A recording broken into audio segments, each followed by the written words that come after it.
All right, and I'm seeing all the green lights. Come one, come all, nothing but love, nothing but respect. You know what we do, what we don't, what we is, what we isn't, and what we is here today on this glorious of days, enjoying us some One Piece. This is New World Supernova. I'm Jade. I have with me Eggs for Brekkie, aka Daniel. Daniel, say hi. Oh, And I can see that we're live on YouTube and that the chat is live too. All right, so let's just get into this sort of discussion. So I guess the first thing to sort of bring up is just chapter 1022, The Stars Take the Stage, was a I feel pretty confident in saying at least like a 9 or a 10 out of 10 for this chapter. This was just a great chapter, right? yeah, it was really, really good. Um, the cover page sort of didn't really matter to me. I don't really give much love to the Tontadas. Forgive me if you're a massive Tontada fan.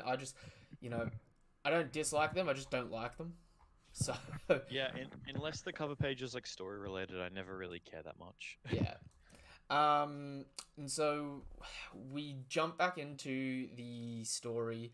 The narrator comes on for the first time in a little bit, where he's giving a rundown of how the war of Onigashima is going, um, Mhm. giving us a breakdown and telling us that the Topiroko have been defeated. It also gives us a rundown of where all the Topiroko have been defeated, which actually is kind of important in a way because now that you realize that the Topiroko are down, all the Straw Hats that are in those locations are free to go help someone else. So seemingly now that we've beaten the Topiroko, it's not just beating the Topiroko. Now we potentially can just start wiping out fodder in mass. Yeah, it does seem like all the generals are taken out, and also with all these Togoropo down, most of their like underlings, which would be the stronger of the gifters, are also down with them. At least a majority of them. Down or swapped sides, which Yeah, is interesting because you still see some gifters here at the beginning on the first panel of the chapter. There's still some gifters fighting, so we know that not all of them have turned, but still enough of them have turned that it's really sort of shaken up the dynamic of this arc so far and yeah. what's happening.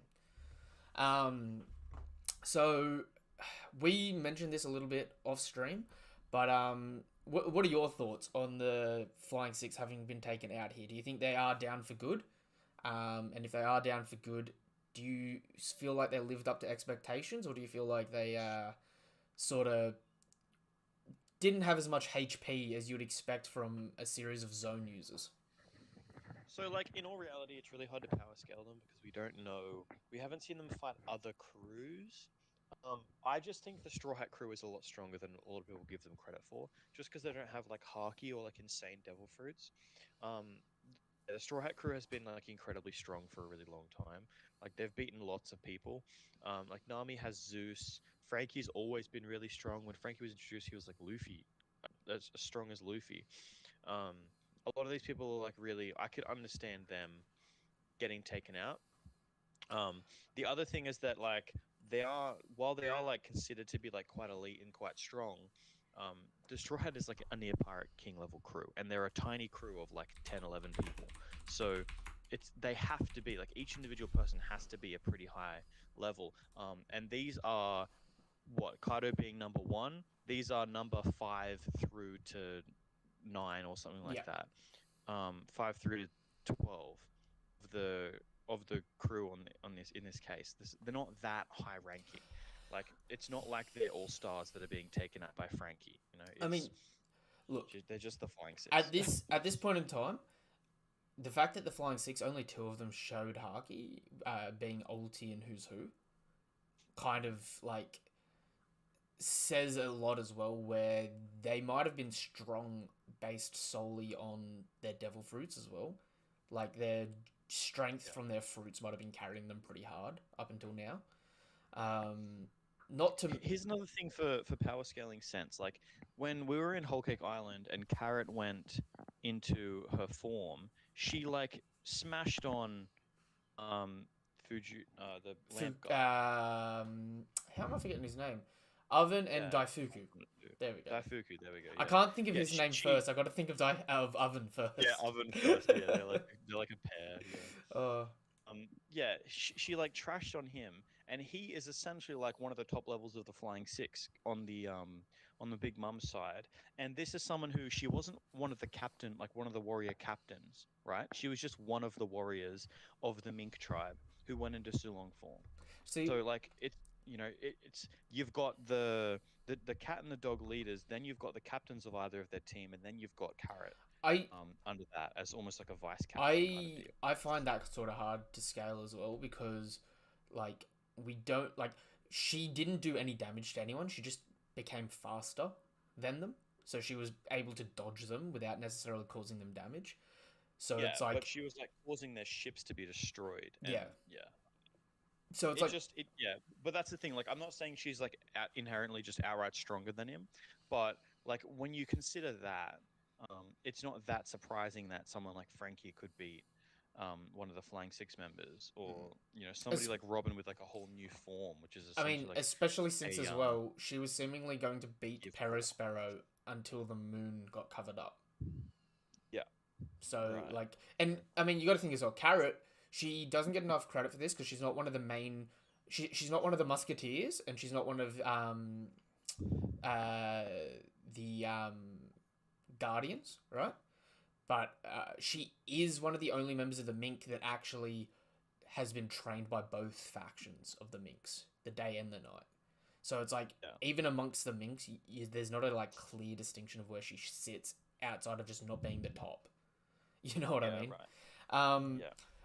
oh, The big thing with Kaido's crew is like they have to go down somehow, and like unless you want like that Deus Ex Machina thing where like some like godly being just comes in and just Deus Ex saves everyone, like Machina. yeah, like Luffy like releases like a Conqueror's Haki blast that half healths everyone in the entire island, like something like that to kind of make the difference. You have to just assume that like the Straw Hat crew are just strong enough to beat the Yonko crew. I feel like every time someone on the Yonko crew or on Kaido's crew right now is going down, everyone is saying like, "Oh wow, that person's so weak." But I don't think it's that that person's so I weak. mean, I just think we're underestimating I the people that are beating them. I think the I think to put it sort of simply, the Yonko crews are all even, but what makes them strong, they bring their strength out from um different areas. Like I was saying before, only two of the Topiropo, oh, three if you include Drake, but only half the Topiropo seemingly were able to use Haki or use Haki in this conflict, right? Um, but that being said, like their Devil Fruits more than make up for a gap in strength because they're designed to just buff strength like crazy anyway. So it's sort of like Yeah, they didn't necessarily need it to be equaling out people on say Big Mum's crew that have Haki but aren't as physically strong just naturally off the cuff. You know what I mean? So yeah, right. it's hard for scaling. One thing though that I sort of want to try and delve into is just like how weak were their durability? Because I mean, if we're being honest, right? Who's who getting punched in the face? It may seem like oh, it was one punch and it was done, but that same punch took out like Moria in Marineford, or a similar punch took out Moria in Marineford, and a similar punch sent Big Mum flying off the Thousand Sunny. So it's like that was a pretty heavy hitting hit that can't be Yeah. blocked, point blank to the dome when you weren't expecting to have to block. When you I mean, like what we saw during that fight was just that Jinbei was just outright stronger than him. Like Jinbei, even among the original Seven Warlords, has a really, really good I mean, reputation. Like he's Jinbei considered to be really good. Jinbei is consistently shown around second commander level. And Yeah. so seeing a I mean, think about second this. If Queen grabbed Who's Who and then lasered him in the face, do you think would you be yeah, surprised if that took him out? yeah, I would expect Who's Who to be out from that. But Yeah. it is sort of interesting considering at the beginning of the raid, Who's Who was seemingly being hyped up to say take on someone like Queen. You know what I mean? Expecting himself to be strong enough to take on someone like that. Although that plot line sort of got derailed and like Drake was thrown under the bus with that. But it's interesting. Another thing is Black Maria. Like it's really hard to gauge how strong Black Maria is because she got defeated by a suplex as opposed to like a heavy damage attack. So it's Yeah, like and it was an ability that we've never seen used on anyone but her. Yeah. So it's not really even much of like a durability feat to begin with until we see Robin I start mean, to use it on other she. people and see who it can and can't beat. Which the thing with the whole dislocation move is she's not going to use it on someone who it's not going to work on, Mm, right? She's not going to go up to Kaido and try to use it because she knows it won't work. So we're not really going to be able to power scale that very much. Pretty much everyone she's tried to like dislocate in the past has been weak enough that she just can. I think there's been many cases where she's failed to do it. I mean, yeah, like it's hard because it's like you can't. It's hard to scale getting your back broken to copying a laser beam to the stomach. You know what I Yeah. mean? Especially in the world of One Piece, where it's like people don't really break bones often, but when they do break bones, it can be something like Usopp getting every bone in his body shattered and not really having a repercussion from that, or Sanji getting his shin cracked against Virgo and seemingly be at a massive disadvantage. So it's By the very way, varied. I saw a shit post earlier today, and it was a picture of when Kizaru was standing over Sanji, and Usopp was trying to shoot him with his slingshot, like hopelessly, Yeah, and it was like a paused photo, it's and like it said, Kizaru almost died this day. yeah, Yeah. I remember when the Marines almost lost an admiral. Do you know what? So again, everyone, I'm rereading through all of One Piece. I'm currently up to the midway point. I've just started the raid on Annie's lobby. Do you know what's actually a really interesting parallel that I haven't ever seen anyone bring up? Mostly because everyone hates this person more than anything. You know Foxy, Silver Fox Foxy. Yeah, yeah. So, one of the big moments for him in his fight against Luffy is when he's explaining his devil fruit powers to Luffy. He's actually explaining how his photons are an element called slow photons. That when they move differently and behave differently to regular photons, and when they hit you, they slow down everything, right? As he's explaining this to Luffy, he's doing so while riding a cannonball. When Kizaru's first introduced to the story, he's introduced riding on a cannonball as well. That's pretty cool. So, like, I just, like, I never, like, I remember Kizaru riding the cannonball like crazy, but I've never been a big fan of the Davy back fight. Going back and rereading that and seeing that, I was like, oh, that was actually a callback to Oda's previous gag. That's actually kind of funny. That's pretty funny. But yeah, so who do you reckon? Not who's strongest out of the Topiropo, but what do you reckon was the like hierarchy from strongest to weakest of what move actually took them out? Like who had the bigger damage threshold to take them out? I mean, I don't think anything would beat Big Mum's Rio punch, right? Oh, okay, so you think the Rio punch was the strongest? I mean, what took out Ulti again? The elect no Nami. No, I would say the Rio. Ulti took three Zeus attacks back to back to back, along with a series of other little attacks from Usopp. Yeah, I mean, like I think Ulti's definitely way more durable than Page One, But but the page I one think like punch was stronger overall. Like in that on a yeah, one hit. yeah, in a one hit that would have been like the hardest single hit that any of them took, which is fair because it took him out immediately. I mean, I'm still don't know if it actually took him out because like we saw after he copped the punch, he was down, but he was still twitching. So it's sort of like I was expecting him to get back up, but like after getting this, we're seemingly expecting them to stay down. I personally don't think they're going to get back up. I don't know. Like, it's one of those things where I don't even see why they would. I mean, If they got back up, I would actually be more I'm surprised. I'm surprised actually people like think that it's going to happen. I'm actually sort of expecting at this point in time, if the Topiropo were down and staying down, that the Straw Hats actually might have a small scene where the whole crew fights Kaido, or the whole crew potentially fights Big Mom. Um, Yeah, it would actually be interesting if the whole Straw Hat crew like helped Kid because I don't see how the hell Kid is going to get out of this situation with Big Mom.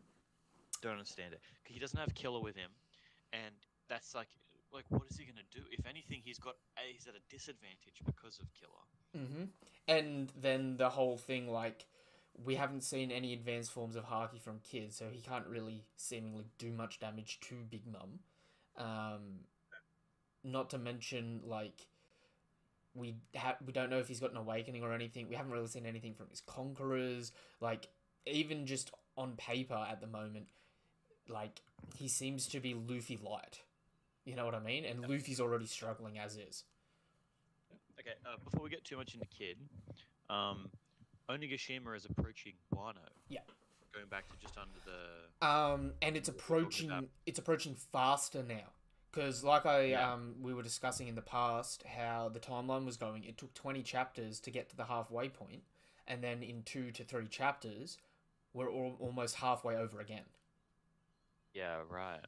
So, Here's the other, here's the other thing is that like they're saying only 15 minutes remain. Luffy standing there huffing because he's just eaten a whole bunch of food. So seemingly he's going to be recovered very soon, but not like he's not already recovered. mhm. And they've still got to get Momo to be adultified, unless he's currently adultified, and turn into the dragon and everything. And they have 15 minutes. So I don't see the fight between Luffy and Kaido lasting 15 minutes. So I'm thinking Onigashima is going to have to hit mainland, unless something happens to stop it from moving. Momo catches it. Momo Yeah, gets turned maybe into an Momo adult and like catches it and stops it from falling. yeah, or like create like an opposite force because he can do the fire thing as Mm-hmm. well. I'd But like something like to. that is going to have to happen because I don't see the fight starting and ending in 15 I minutes. I want to bring your attention to something here. So see where it says only 15 minutes remain, and then we see Luffy huffing. Yeah. Big thing to point out here is Caribou in the middle, both hands on either side of his face, looking really shocked. They're trying to give him a blanket because he's in shock, right? I'm thinking they're asking Caribou to carry them all up onto Onigashima How would he do that? with his swamp ability. Oh, like just eat them all and then Momo flies them up. Yeah. Yeah, potentially. So maybe Momo carries Caribou and Luffy up, and then the Straw Hats get a little bit of reinforcements up on Onigashima. Yeah, Um, I mean, I could see that happening. I don't think it's required, but yeah, I could see it happening. I mean, at this point in time, I mean, you hit the money on the head with Luffy, you know, needing the food and Caribou having the food. But now I think Caribou's importance still comes from the fact that like he knows about um, Poseidon still, and so there needs to be sort of like a lingering plot thread of fear of him potentially like getting captured, tortured, and spilling the beans, even though we know it's not really gonna come to fruition. If that makes Yeah, sense. right. Yeah, I get So I think the best thing for him narratively would be him not take all of them, but take some of the crew back up to the top to help them out. Or maybe what happens is Momo catches Onigashima and they use Caribou to try and bring people down safely. okay. Um, yeah, it's hard because at this point in time, this whole island's flying, right? You can't drop it on the flower capital, otherwise, sort of Kaido wins. And you can't really destroy the whole thing, otherwise, every member of the allies that's on it is pretty much screwed. Yeah, I mean, here's an unlikely thing, but maybe Caribou is like super hardcore with his fruit, and he can stand in the middle of the flower capital and just absorb the whole thing right as Onigashima lands on it, and then he can spit it out somewhere else and Yeah, keep sort of everybody like alive. Blackbeard's liberation. That is very potential. That does have a lot of potential.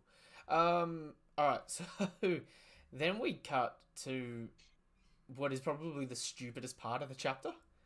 The Raizo versus Fukurojuko, and how Fukurojuko fights with his goddamn earlobes. Earlobes. What the shit is this? I I was even watching this and I was like, it's so Oda, and it's actually kind of cool, and that's yeah. such an Oda thing to make Oh, cool. it's so crap, but it's so cool. And the worst part is he's actually doing it so fast that it's making like a Gatling gun. Yeah, yeah. So it's like, It's like clicking in the air. yeah, dude, it's messed up, but it's amazing. The thing is, yeah, the fact that they're earlobe crackers implies that they're actually like whips, right? Like Mm. they whip when they finish the air. It's Pretty funny. crazy. It is definitely funny. Um, and yeah, so they have a bit of a back and forth about how Raizo may be good at ninjutsu, but you're announcing yourselves and you're not like in the shadows quietly ready to take people out. So he's just downplaying the fact that Raizo is just not suited personality wise to be a ninja. Raizo just sort of claps back and is like, "It's because I'm loud and proud that I'm good for a ninja. I support my lord. How can you ally yourself with Orochi?" Again, we still haven't seen Orochi get back up. So Orochi's in this room either side of them. As far as we know, his like body's in the background. So there is a potential for Raizo to get messed up here if Orochi gets up and hits him in the back. It's Um, true. I kind of figured Orochi would just be done, but maybe there's more oh, to it. I think Orochi's got one more life because, again, going back a little bit, remember when the scabbards were all messed up from their battle on the roof and there was a silhouette of someone healing them up? But we never saw who the Yeah, silhouette was, and then we got interrupted because Kanjuro came back pretending to be Odin. yeah, So I still think that silhouette is Hiyori or Toki. Um, and they're sort of in the shadows still on the island, just trying to help people out, but they don't want to make their presence known and mess things up, if that makes sense. yeah. Um, that being said, the next set of panels is all the scabbards, and are we just gonna say that some of the scabbards are dead? Like we're seeing the bodies now. I mean, I straight up thought they were, and I'm kind of glad to see them as still bodies because I actually, in a sense, hope that they are, just so I can say like, I yeah, mean, people actually died this arc. Kin- This was a hectic arc. Kinemon, I still stand to think is one that potentially might not be dead, no matter how jacked up he got.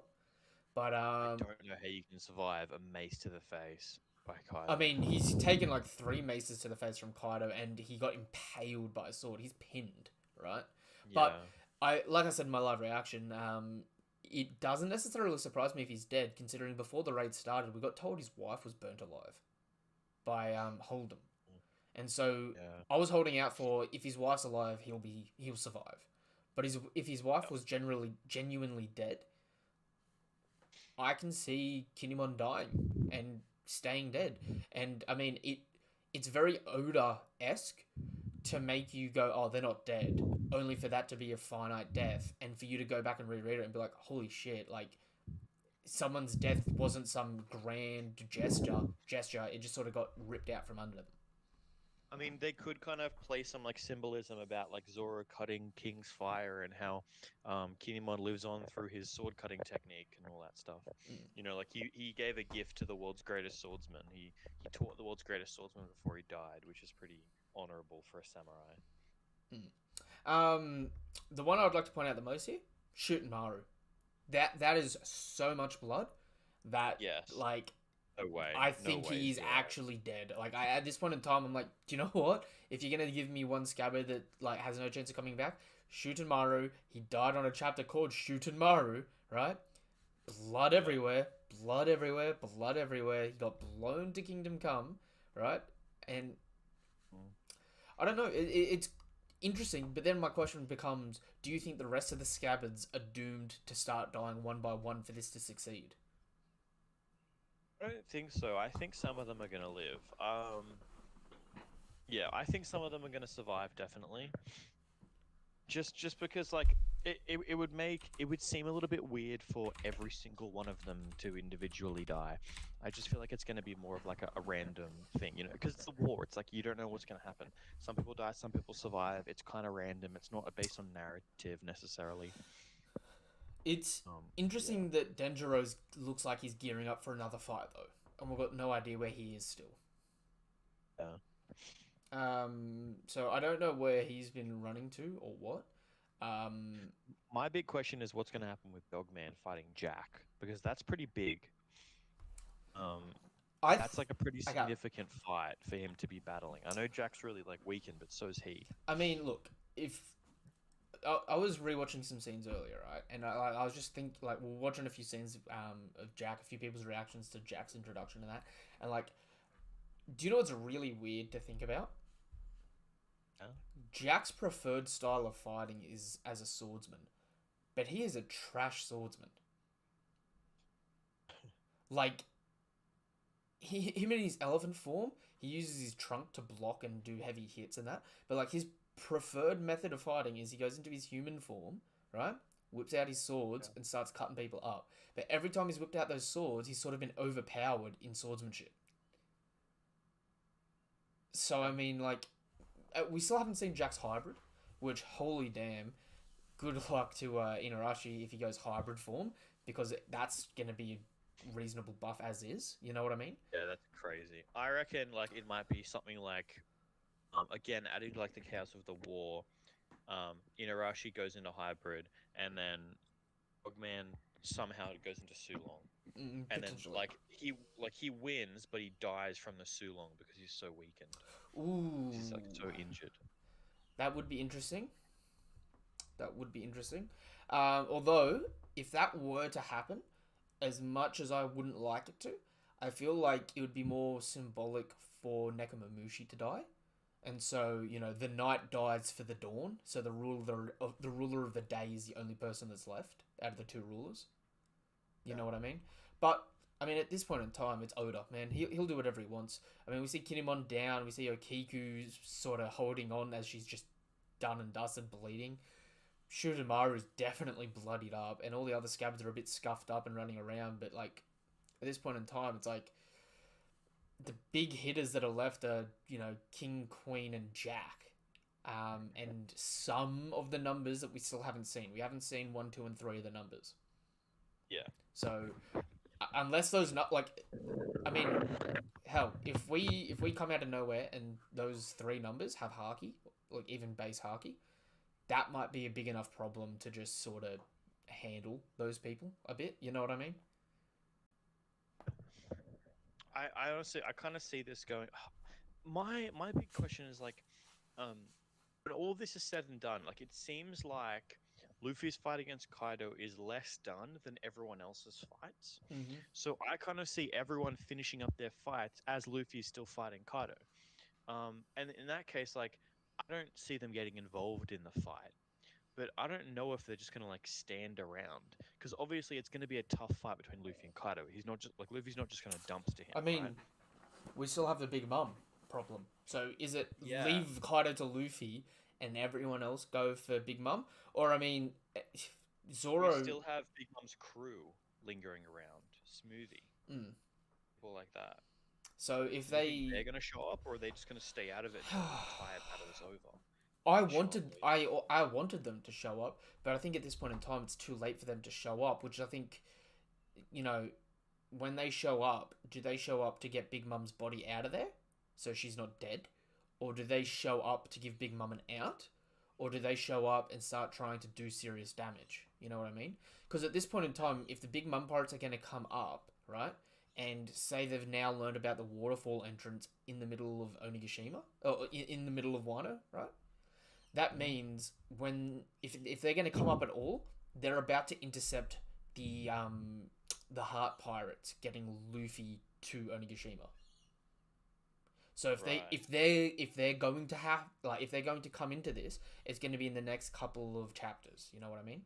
That Did being they said, expressly say that Katakuri was gonna stay nope, get cake? nope. We have So no what idea where if they Katakuri do is. show up and they see Luffy, but then Katakuri is there, and they kind of have like a okay, we're gonna get Big Mom away. We're gonna go take out Kaido, and that's kind of how they play it. Like Katakuri and Smoothie and that basically go up and say, "Yo, Big Mom," and like Kid is like laying down, they're defeated but not dead, and then they're like, "Yo, Big Mom, we got to get out of here," I and then they think convince her to leave. I think Katakuri and Jack. Sorry, Katakuri and Cracker are still on Whole Mm, Cake. Not just because they were injured and they're healing up, but more because at this point I think they're sort of like if you're if your number one is going away for a fight, send your 1 and 3, so Big Mum and Smoothie, and leave your yeah, 2 and 4 to hold the fort. You know what I yeah, mean? yeah, yeah. It's not the worst strategy, and Big Mum seems to be more strategy based. Although, okay, let's jump into this because fuck me dead. I was racking my brain about this. The Hawkins versus Killer fight. Is there anything you want to say outright before I go on a tangent on this? I mean, it's happening as I expected, really. Like Killer's just trashing him, and but then Hawkins has that thing in the background. What I will say is Hawkins said that he had a chance of winning, right? But it wasn't that good of a chance of winning against Killer. 92% chance of winning. Okay, what creates the 8% chance that he's allowed to win? I Is would, it that Killer kills him anyway? yeah, Is that the 8%? I would assume so. Or is there some way to get around his I, power? I, I would That's assume, the 8%. I would assume it's either kill him regardless or imprison him with Sea Stone and then kill him. Mm. Actually, that would actually be interesting if Killer had Sea Stone. Because I Especially mean, he doesn't have a fruit. even I mean he's got a smile now, but the smile doesn't hinder him. True. I mean, what happens if a smile holds sea stone? You don't know. And also, if just the blade is, he's not actually ever touching the blade because it's attached to the gauntlet. And we know that Killer has different So, styles of blades that he attaches. yeah, and we know that he's been on Wano as like a little servant for a long time, and he's like an assassin that hunts people down. hmm Maybe he has been given like a sea stone blade at some point. Also, interestingly enough, here as well is like Hawkins at the beginning of the arc when he was fighting Law shot sea stone nails at Law. Yeah, So it could be that Hawkins is the one that has sea stone near him or yeah. on Killer him. just uses it. Yeah. So it's interesting to see how this goes. But if you have a look here in the first panel, we can see three of Hawkins' straw dolls' lives have already been taken. So Killer's already killed three people that Hawkins had. Now my question is, where and when did Hawkins get Kid and turn Kid into one of his straw dolls? Because if Kid throughout the war hasn't actually come up against Hawkins, but Hawkins still turned Kid into one of these lives, what's to stop Hawkins having done this to other members of the Kid crew? I mean, my original thought would be while Kid was captured. But at the same time, he then added on Law's crew after that. Yes, and he removed Law's crew, but also got beaten up to the point where he seemingly got killed, sort of thing, before the war started, remember? It wasn't until we saw him being back and good that we realized he was To still me, alive. yeah, to me, logic would follow that. Like, if you take someone's life and then you take another person's life, the first person whose life you took is like the first life that you'd lose. Hmm. You know what I mean? Yep, Like, I don't think it's like a bank where the first one that you take is like the bottom life. I think it's the top life all the time. The ones that you stack in go in after that. yep. So to me, it would be if he took Killer's life, or if he took Kid, Do when he was in you prison, then Kid's life should be like the first one, and then all of Law's crew should be after that. do you think he has the ability to choose which life specifically is used for which damage? Potentially. Because it's interesting here. Like, if you have a look at these three dolls, Killer's taken one shot at his right side, one shot at his throat, and taken out one section of his face next to his eye. And Yeah. this final one, so he's taken three lives. This final one, he gashes Hawkins in the side, just under the chest, under the pec, right? Yep. We see the doll leave Hawkins. So does that mean that that Kid is no longer tethered to Hawkins? Or does that mean all four of these dolls have been damage inflicted onto Kid? I mean, it seems like that was the first one. Yeah, I yeah. I agree because Kid starts bleeding. He's like, what the hell's going on? And then falls down. But then, now that that's transferred, does that mean he doesn't have any more to use on Kid? no, I think what kind of happens is like you hit him, and like a doll comes out and then falls on the ground in order to deal the damage, but like it doesn't like It doesn't one doll sacrifice a isn't life until the necessarily person's dead? yeah yeah. Then like the core doll or whatever might come out. Yeah, okay, that's a potential. If not, this is the ultimate bluff of Hawkins, where he used his one here to hurt Kid, because it would have been a near fatal Yeah. blow, and now Killer's gonna be too afraid to finish him off because Hawkins is bluffed and is like, if you kill me, you kill Kid. Um, I mean, to be fair though, he could have just bluffed that regardless, right? yeah, Because there's no confirmation that Killer actually hurt Kid because he doesn't know he's not with him. mm, So he could have like this like potentially Kid could have not even gotten hurt, and then Hawkins could have just bluffed this anyway. mm. I mean, it would be interesting. Hawkins is more of a loser since he can't defy the odds. I mean, Hawkins is a loser. Hawkins is evil though. Hawkins is a loser, but I love Hawkins because he's such a ruthless character, eh? Like out of I honestly wouldn't put it past him to have like king or queen or like even Kaido, like because we don't know Yeah, how. Like maybe it's some crazy stuff like if you answer his question, he gets your life. Something like we really don't basic know like the that. prerequisites for it to tether Exactly. It doesn't because necessarily have to be blood. Like a lot of people kind of assume it's blood because of the Naruto guy, yeah. but it's not. It doesn't necessarily have to be that. It could be a whole bunch of different things. Hmm. Like maybe if he reads like the chance that he has to beat you and he has more than 50% I chance, mean, he can just take it. Something like that. what if it's just DNA? What if it's like if he's got your hair and since it's voodoo based, if he's got Yeah. something of yours that he connects with the doll, right? Yeah, right. He can just keep tethering that damage to you instead. Imagine Kaido's drinking and the liquid's like pouring out of his mouth down him, and then he's like, "Oh, I'll help you clean it," and cleans off the alcohol, gets his saliva. He's got Cheeky, Kaido's saliva. cheeky. But that being said, like Killer's absolutely weed whackering Hawkins. I So mean, yeah, it's not even hard. Like, does he even look hurt? I Haw- actually, Killer Kaido doesn't have an look. injury to him, and he's killed Hawkins 4 times. Yeah. So, and as far as we know, Oda implied that Hawkins has an upper limit of 10 lives. So he's down to his last 6 lives already. Implying, Yeah. well, and that's not even implying that there's been any off screen, I casualties. mean, he also said, like, he said, how many lives do you have? How many meat shields do you have left? He said, not many. I'm starting to sweat here. Mm. So, like, seemingly, like, that to me would imply that he's lost, like, at least half of his lives. Probably more. If you're saying, like, I'm starting to freak out now, I'm, like, really getting low, is, like, you've kind of dropped below the threshold of, like, 50%. Mm.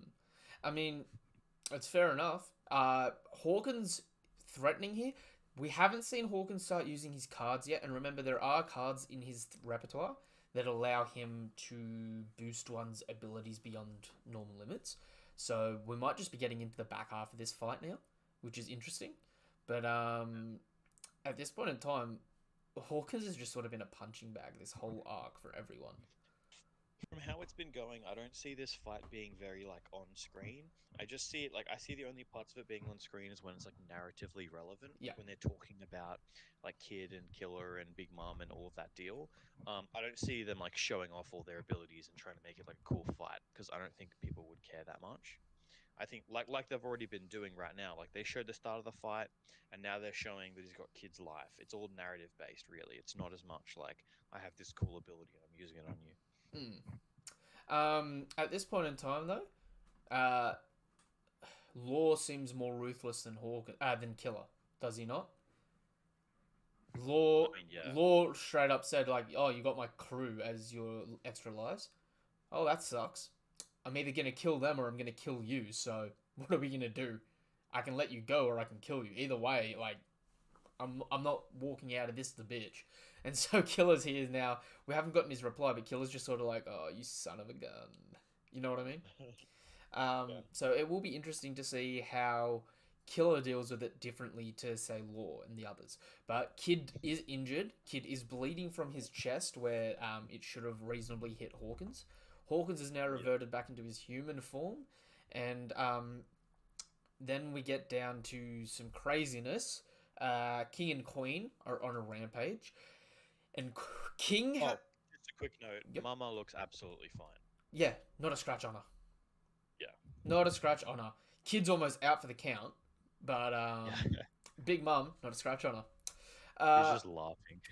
so King is doing something that I've always wanted to see Akainu do, where he's grabbed someone by the head, lifted them up in the air, and he's just engulfed their face in flame. Yeah. King, ruthless, loving this. Good thing to note, like everything around them is on fire as well. Like Yeah, he's just setting everything on fire. yeah. That's pretty. Living up to the name of King the Wildfire, burning bodies. Um, but right, it is important to sort of note here, looking at it, that King and Queen both look pretty much at full health. Ooh, we just got in a comment. Do you think the reason Law wins against Hawkins is because of his Devil Fruit? No, I think Law's Devil Fruit let him bypass a lot of Hawkins' defense, but it's more so the fact that, like, we saw when Law fought Hawkins, that Hawkins was still able to divvy Law's cutting ability onto other people, even if it was going to cut, like, even if it wasn't going to kill Law. So I think it's more the fact that Law's more ready to just kill people regardless of who's getting killed, that Hawkins loses to Law. Law's just sort of like a realist with that. He's just like, well, if I'm gonna die, or you're gonna die and my friends are gonna die, I'm gonna choose my own life and take you out, even if it sucks to be them. But if I can not let my friends die and still take you out, then win-win. It'd be interesting if he was like, "Look at the card, see if I'm gonna kill you." Yeah. Oh, oh. He's like, "You have 100% chance of killing me no matter what." Uh-oh. Imagine that flex. You went from 92% up to rereading it and being like, oh shit, why did I go for the 8%? I shouldn't have made it. Oh. So Marco, for the first time this arc, looks jacked up and has been smacked down into a corner. So has Sanji, right? We didn't see Yeah. what happened to knock Sanji and Marco back, but they both look scratched up now all of a sudden, where King and Queen, who were getting scratched up before, look like they're back at full health. Well, So, here's the thing as well to notice. They say about Marco, he's already at his limit. We're gonna have to fight for ourselves. So Marco, they think that he's reached his limit, his capacity, and he's been like temporarily taken out. They I don't think mean, he's dead necessarily, I feel like. but Sorry, you go they ahead. think he has not much left. And then when you look at Sanji, he's been knocked back, but then he goes, "Damn, fighting both of them together is kind of rough." So the idea is probably it's been Marco and Sanji both fighting King and Queen at the same time. Mm. They're losing. It's hard to tell because we don't know how much time's passed since the last series of events. You know what I mean? But I'd just like to point out, like, Marco, for a while, was fighting two Yonko commanders 2-on-1. And even though his fruit allows him to do that without necessarily taking damage, you gotta think, like, the top two commanders, you're fighting 2v1. You know what I mean? Like, the fact that Marco was doing as well as he was against them, honestly, was just downplaying King and Queen like crazy. Well, that's kind of what I mean. Like, I think Marco being scaled against so many other people, from fights that we've seen, has already earned his strength. Like, people Yep. already know that he's a beast. I think him being like seemingly taken out here, at least temporarily, all that does is just kind of give a bit more credence to King and Queen because people goof on them so Mm. much. I They mean, like don't do look, anything. I I'm. think this, to me, all this shows is that King and Queen are actually like decent combatants, and they're not just going to get soloed by Marco I that mean, easily. look, I'm not gonna lie. At this point in time, I still lean towards King and Queen being the weakest first and second commanders from the Yonko crews.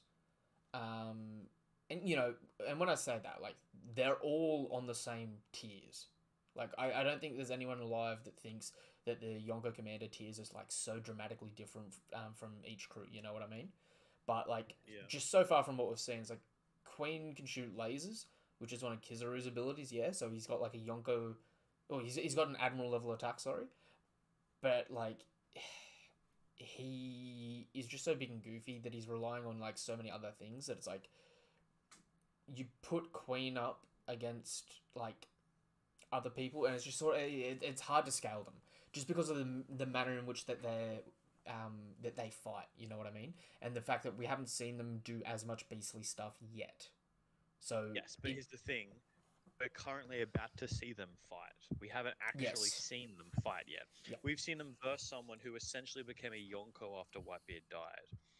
Um, someone who has like an insane bounty and someone who has a mythical devil fruit, which is, as far as we've seen, probably stronger than the Logias. Like the only mythicals that we know of right now is the Phoenix, the Dragon, and then what Yamato Oh, has. actually, we've seen more than that. Ironically enough, I actually had a mini theory about this, where I think the naming schemes for all the zones, how there's like the ox fruit model, blah blah blah blah blah, the dog fruit model, blah blah blah blah blah, the cat fruit model, blah blah blah blah. I actually think that there's a mythical for each variation of that, because we've got the mythical for the human fruits in Sengoku, we've got the mythical for the snake fruits in Orochi, the mythical for the bird fruits in Marco, the mythical for fish fruit, but also could double as the mythical for dragon fruits in Kaido. You know what I mean? It seems like um, there might be like one superior mythical for each strain of zone, if that Yeah, makes that's sense. possible. However, when you consider it, Sengoku's Palm Blast were matching Whitebeard's Earthquakes, which is said to be the strongest Paramecia fruit. And that was only like one of the abilities that his fruit gave him. Hmm. So seemingly that is like top tier fruit. Obviously, Kaido's fruit is ridiculous. Seemingly all of these like mythical fruits are just like bonkers level strong. Mm-hmm. Um, I think like yeah, I think like Marco has that crazy advantage, and I think it's it's between. cool. He is just. I think he's like the strongest. I think it's between Marco and Ben Beckman for the top Yonko first commander. Yeah, we just don't know anything about Ben. Yeah. Yeah. And I honestly, bringing this back around, talking about first division commanders, I've got a parallel I want to bring up here, and I want to see what your thoughts are on it, and see what the chat's thoughts are on it. Right? We have King of the Wildfire, right? Marco even calls him King of the Fire, right? What do you think the thematical significance is then of Shiryu of the Rain being the exact opposite to King?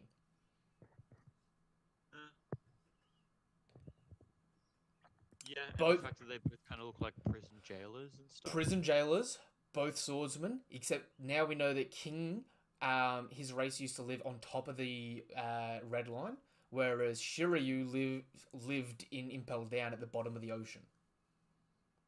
Ooh. Okay, they could have a bit of like a cross. Yeah. Even if it's just like, even if it's just to like symbolize if Blackbeard's crew becomes the strongest Yonko crew, them surpassing these guys, right? I just wanted to throw out there that there is some thematical connections between King and Shiryu at the moment that is Yeah, that is something that fair. should be sort of thought about in the back burner of your mind. And I mean, potentially Zora was about to take them out one at a time. Mm-hmm. All right, let's see. We've got some comments here. Even Sanji's tired after a short time fighting two All Stars. So Marco's feat is magnificent. There's two mythical Ino Ino. Yep. So there's also the mythical dog fruit. I don't know how I just forgot that. Because we've got the mythical. We've got Yamato's mythical fruit. So that's the breed of dogs from the zone class Yeah. covered as well. Um, Yeah, of course. The Devil Fruit tier is mythical over Logia equals special, Paramecia over ancient zone equals Paramecia over regular zone. I would actually argue that it's a bit different. So the regular tier list is you go Paramecia, zone, Logia, but then there's subcategories in all of those that sort of flip it on its head, right? Whether or not a Logia is better or worse than a mythical zone is still up for debate because they come in like seemingly a mythical zone gives you all the benefits of like health boosts that a zone gives you, plus one or a couple mythical like almost like paramecia like abilities, right? We don't necessarily know if that is better than a Logia at this point in time because we've never seen a top tier Logia fight in the story of One Piece. We've seen the aftermath of it, being Punk Hazard, but we have no idea what it actually is like in combat. You know what I mean? Yeah, however, we have seen like it. The idea would be like once you have the Haki to actually mess with the Logia, it seems like the mythical fruits are like literally like divine abilities. Yeah, it They seem it is pretty hard above. because it's like if it depends on how it works because if a high tier Logia functions more like Katakuri's fruit, where you can spawn your element anywhere, and turn everything around you environmentally into your element, and still telekinetically control it separate to you, like Katakuri does with his like arms and stuff, then potentially, at least for combat, a Logia might far surpass a mythical zone, even if a mythical zone seems like it should be better because of sort of different effects. You know what I mean? Like if you look at Kaido and if you look at Kaido, right? Kaido's fruit gives him insane durability, and then a heap of different elemental like stat boosts. Does it not? Like he's got like massive versatility, but then Yeah, that versatility sort of becomes useless if you have one element that overpowers all of those elements anyway. You know what I mean? So it's sort of like you've got a better coverage having a mythical zone than a Logia, but we don't know how a top tier Logia and a top tier mythical zone rack up in sort of combat yet. Yeah, I get that we don't know that, but at the same time, like when you consider a dragon is like literally a mythical beast, like it is a godlike, like divine And being. the Buddha. Like I would imagine it can just like walk through magma. Oh, And a Buddha, like literally Wukong was like dancing in Buddha's palm the whole time that he was yeah. trying to like overthrow the heavens. Like that is ridiculous. That's like transcendental powers. Like Do you know what would be interesting? To see how the elements affect Kaido, because we know that as of the moment, like Killer is able to hurt Kaido with sound. Kid hurt Kaido partially with crushing him. It would actually, I'm gonna hold judgment on this because it would actually really be dependent on if a Logia can still do elemental damage to Kaido. Although it might be based more on what elemental damage does actually have effects, because some might not. You know what I mean? Like, yeah, I would probably lend credence towards Akainu's fruit having a better chance causing damage to Kaido than I would Akiji freezing him. You know what I mean? But like, it's still, we have no idea how it actually plays out. Um, Again, because it's hard to even tell how strong the fighters were on the alliance side up on the rooftop when they were fighting. You know what I mean? yeah, yeah.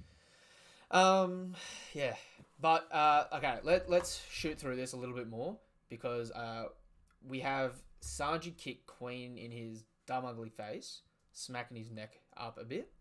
Um, King saying eliminate Roronoa Zoro. So King's now swapped to Zoro's the biggest threat that they've got to take out, which is fair I enough think because he's they also were the weakest. always. I think what happened was like Kid came back, and the whole time they've been fighting Marco and Sanji, they were just like looking for Zoro. Mm, And it like which almost honestly gives them even more credence because it seems like they're almost distracted and they're just kind of like fighting Marco and Sanji on the side mm. while they're looking for Zoro and just winning. I mean, By the way, they look untouched, both of them. yeah. And even saying like, oh, Marco was fighting both of them before. Yeah, but look at them now; they're both I mean, untouched. that being said as well, Marco wasn't just fighting the both of them. Marco was fighting the both of them, healing everyone, and working as a meat shield to stop the Alliance getting damaged.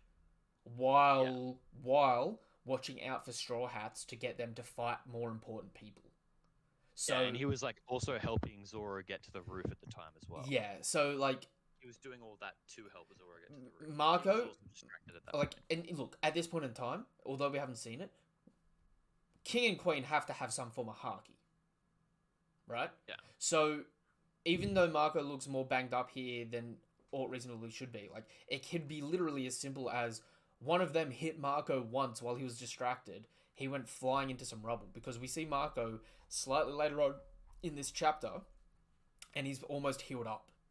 He's got a few scratches Like on his his head again, but he's almost healed up again.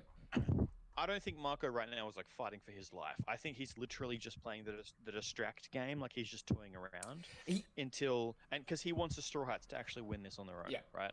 He's just kind of giving them a bit of an assistance because they're at like an extreme disadvantage right now. But now that it's like now that like Zoro and Sanji are up together, he's like, all right, you guys are there, peace. I'm just gonna sit here and Well, watch. and I think that's his role that he was always playing. It's like he's not here to win the war for them. He's here to not let them lose. If that Yeah. makes sense. Like he's not holding their hand in the fights. He's just when they're not available, picking up the slack. Which is fair. But Yeah, like I'm not pulling Marco down because you know how hard I fanboy the yeah, Phoenix. yeah. But I'm just trying to say like the King and Queen are coming off right now as being like pretty because they've been goofed on a lot. Everyone's been I saying mean, they're like trash. look, They are picking shit up. Like they're actually because the thing is like I would expect any first division commander could actually like push Marco, just not win. yeah. And that's exactly what King is doing. He's pushing I Marco, mean, look, which is what I want. it's hard here because again, at the moment, I'm putting King at the bottom. I'm not including Blackbeard's crew for this, right? But out of the original 4 Yonko crews, I put King at the bottom of the first commanders. I don't really see. The thing is that we have literally seen him do almost nothing. Yeah, and see, that's the only reason why I'm putting him there at the moment because we haven't seen anything from him. right?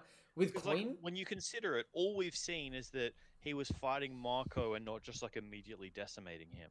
yeah, But if you put Marco at the top, that's not really saying much, right? yeah, In terms of his ranking. and So I think we have to finish watching this fight with Zoro and yep. Sanji because I think they're gonna get pushed And pretty see, hard. I'm holding out hope for King to be really impressive here because at the moment, right, he's the only one of the Beast Pirates that doesn't have a mythical zone that still has an elemental effect like a mythical zone with his fire, right? Not including Yeah. Queen's lasers, because if Pacifistas and Frankie can use them, all right, they are a massive they are a massive power boost. But at the same point in time, it's like if you can dodge a laser, which we've seen people with, you know, reasonable observation haki dodge lasers, you should be right. Yeah. Just as long as you're not caught off guard by Queen. But yeah, so we cut to Perospero being a scumbag trying to shoot Sanji in the back. I'd like to point out Sanji's messed up, same as Marco, having fought King and Queen, but Sanji still hasn't used his raid suit. Yeah. But So that was a good thing to notice because even further on when they kick them, he's not no using raid his suit. raid suit. Yeah. So Yeah. a lot of people are taking this to say Sanji's first or second commander level without the raid suit already, which I think is taking it a bit far. Yeah. But I like I mean, here's the thing. Here's the thing. Sanji already kicked Queen and like sent his head spinning around. Yeah. But look him in that above panel. He's fine. Yep. He has literally no injuries. So, and then look at So look the at fact Queen that here. Sanji can kick him here, yeah, and he's got a little bit of blood coming out of his mouth. Yep. That'll heal in 2 seconds. Yep. He's fine. It like a little bit of blood is nothing in One Piece. What is something is when you're down, when your eyes are rolled back into the back of your head and you're out. Like when Luffy came in originally against Kaido and like went gear 3 and punched his head into the ground, Kaido's eyes literally went white, and I was like, oh my god, that hurt. Like Mhm. if your eyes go white, you have to be wrecked. And then Kaido just got back up and mollywopped them all. Yep. He punched the man sober.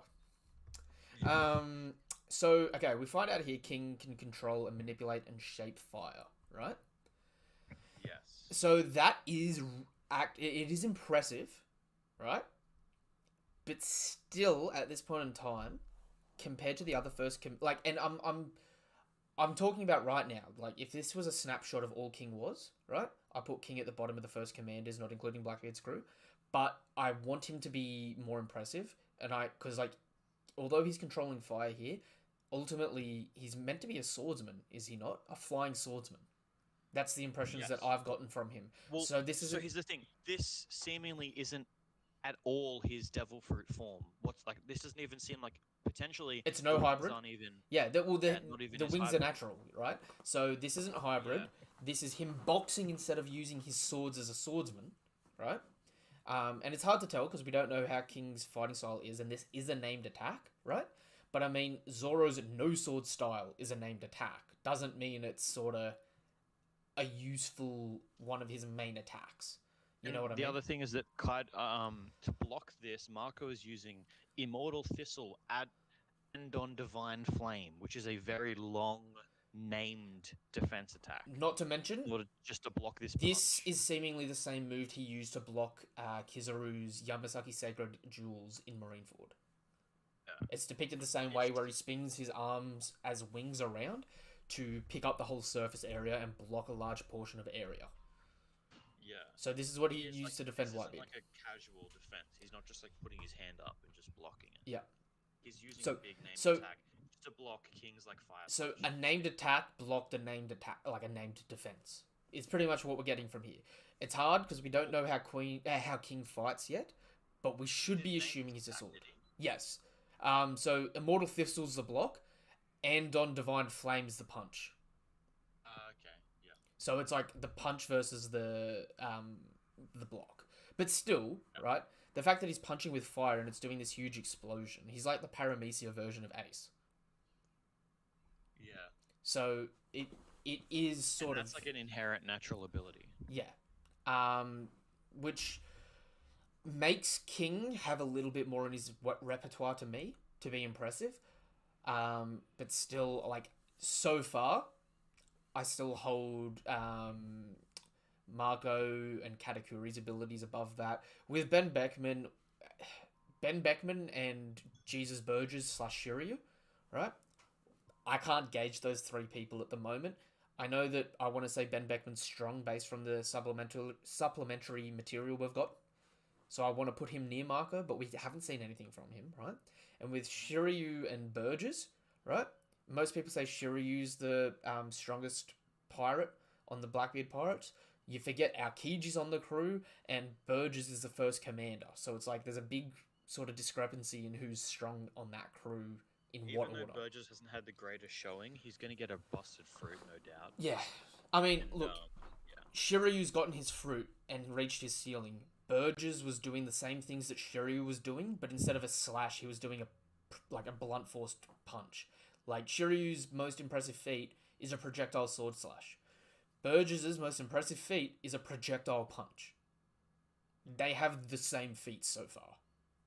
Like, there's not really anything you can throw one above the other for. Outside that, yeah, Burgess got beaten by Sabo, but Sabo was also one-shotting vice admirals. yeah. So I'm pretty keen to see Zoro have a bit of a chat with King and learn some swordsman stuff. Have King talk about like the ranking of swordsmen or something like that. You know, like if you want to be the world's greatest swordsman, you know, you've got to get through me, you've got to get through Shiryu, you've got to get through this person. mm, Um, right get now, you're still below Vista or something like that, you know. And then mm. Zoro like wrecks him, and he's like, "Okay, you're pretty it strong." it would be a good run list to like have something like that thrown around in the lore. Also, we've just gotten a comment. This is a comment that I brought up. Well, this is a conversation I brought up in my live reaction, but I love this comment. Right, I'm kind of curious that maybe King's race were originally settlers from the White Sea who decided to descend to the Grand Line. Since he's got wings, he could be some form of Skypean in some capacity. He could also be related to the Birkins, seeing that his wings point down.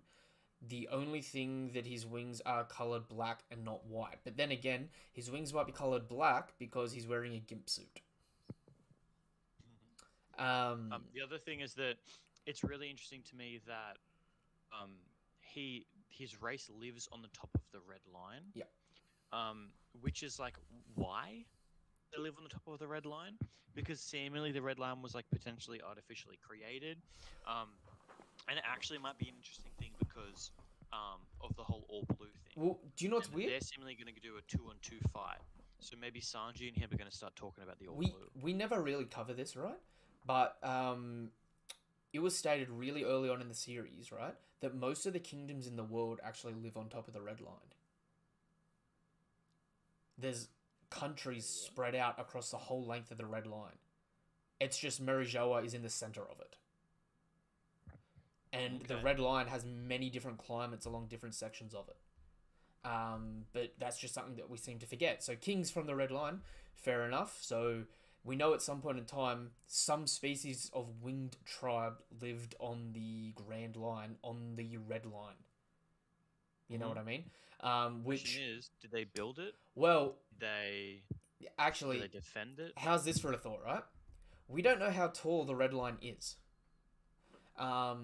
We know that the White Sea is 5 or 10,000 meters above the sea level, right? Yeah. There is no reason to. Oh, you're getting a bit loud there. Sorry. There's no reason to say that the red line isn't around that same height, considering we've never seen the top of it. When we arrived to Reverse Mountain, we couldn't see above the cloud level, and we had no idea how long we were going upstream. And when we got to the other side of the red line, we couldn't see the skyline.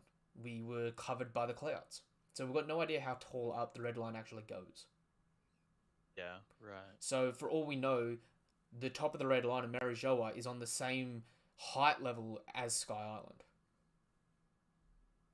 Yeah, potentially. That being said, the entrance of High East or High West that was mentioned in Skypiea, which is the other entrance to Skypiea, could very well just be traveling from the red line.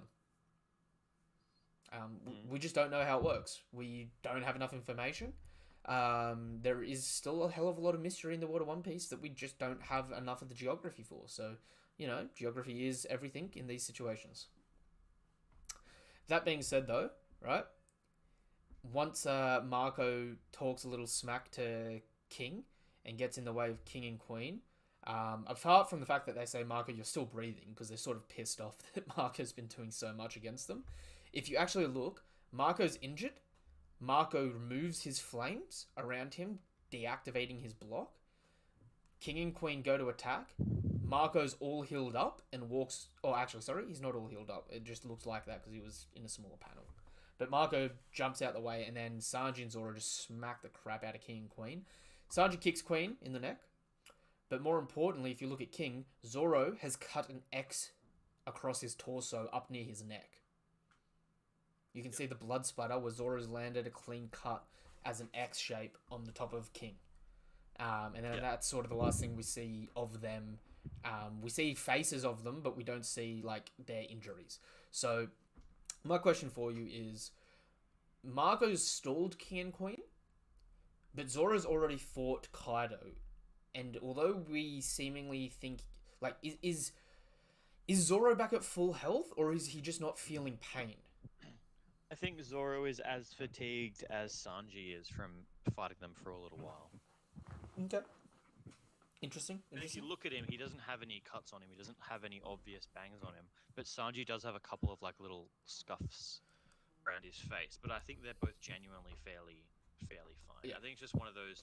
Again, that I'll bring that back, the Deus Ex Machina thing. Yeah. Of like, he's just cool. They injected him with some drug, and now he's just so. Fine. To note, Zoro's 3 swords are laced in Haki here. So this was a Haki Onigiri. Yes. And he's clean cut King. So good on Zoro.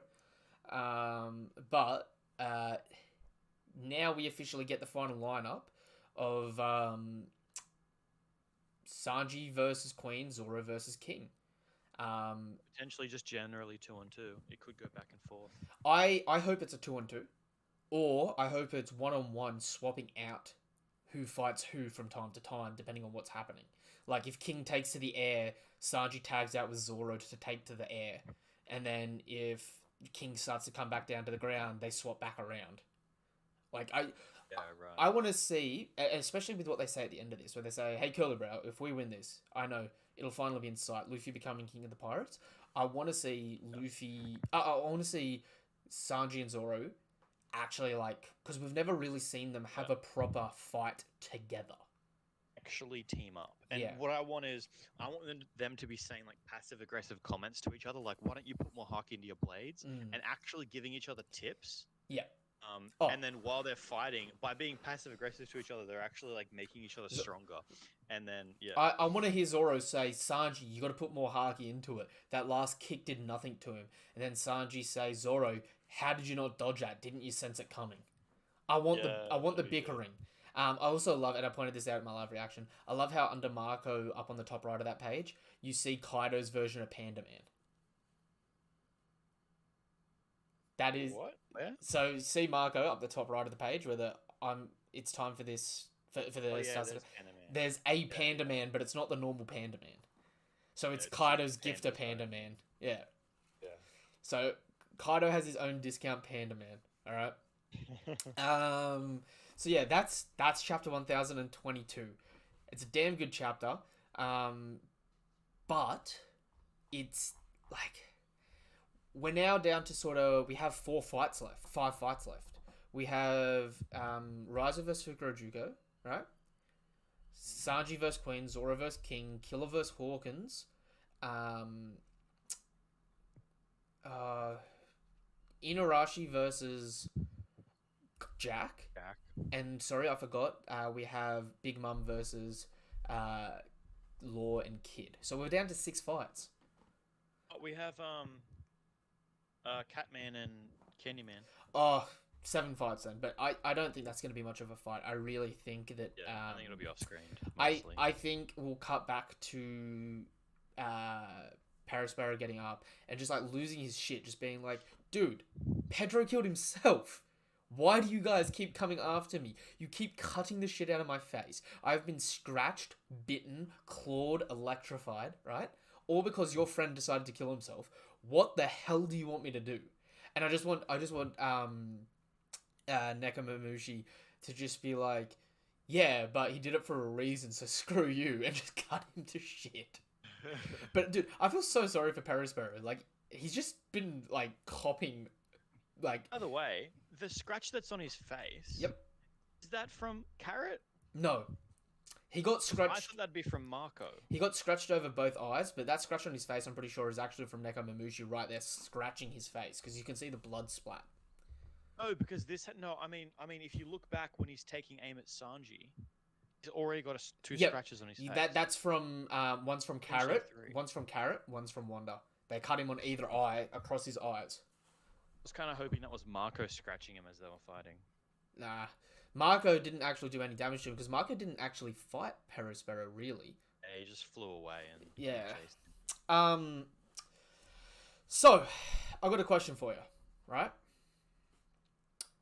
How quickly are King and Queen going to go down? Because this will really determine to me whether or not they are the weakest first and second commanders from the Yonko.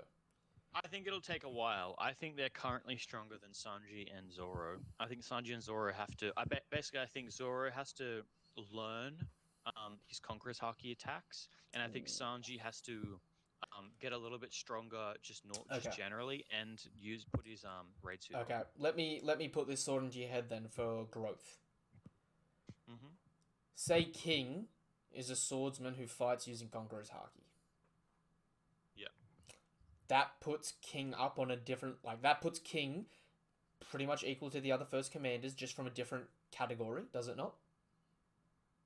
It does. And then that also gives Zoro a trial to overcome. To try and overcome Conqueror's Haki in a slash from someone that actually knows how to use it, and actually put it into his attacks, into his repertoire normally. Yeah. So hopefully that's the case. Best case situation, that's the case. Worst case situation, right? Zoro's already shown the ability to cut fire, so King's fire here is useless. So worst case situation, it's sort of a low diff where King might be physically stronger than Zoro and just overpower him with slashes from time to time, but Zoro still can counter pretty much everything he has and just drops him. I don't think it's going to be quick. I think Zoro's going to have to I think if King doesn't even have the Conqueror's Haki, I still think Zoro's going to have to learn his just to beat him. Ooh. It'll be interesting. I think King is just bigger, stronger, has a better devil fruit because Zoro doesn't have one. And so it's the same as Luffy and Kaido, right? It's like Luffy technically in terms of fighting skill would be better than Kaido. He's got better perception haki. He just can't hurt him, and he needs to learn Conqueror's Rio in order to even take him out. Maybe Kaido is just that. Kaido's just Kaido doesn't get enough credit for this, but man is quick on his feet.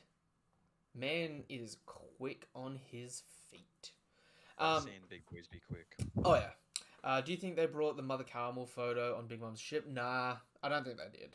I think the Carmel plotline's sort of been put on the shelf until they get to Elbaf, if they ever go to Elbaf.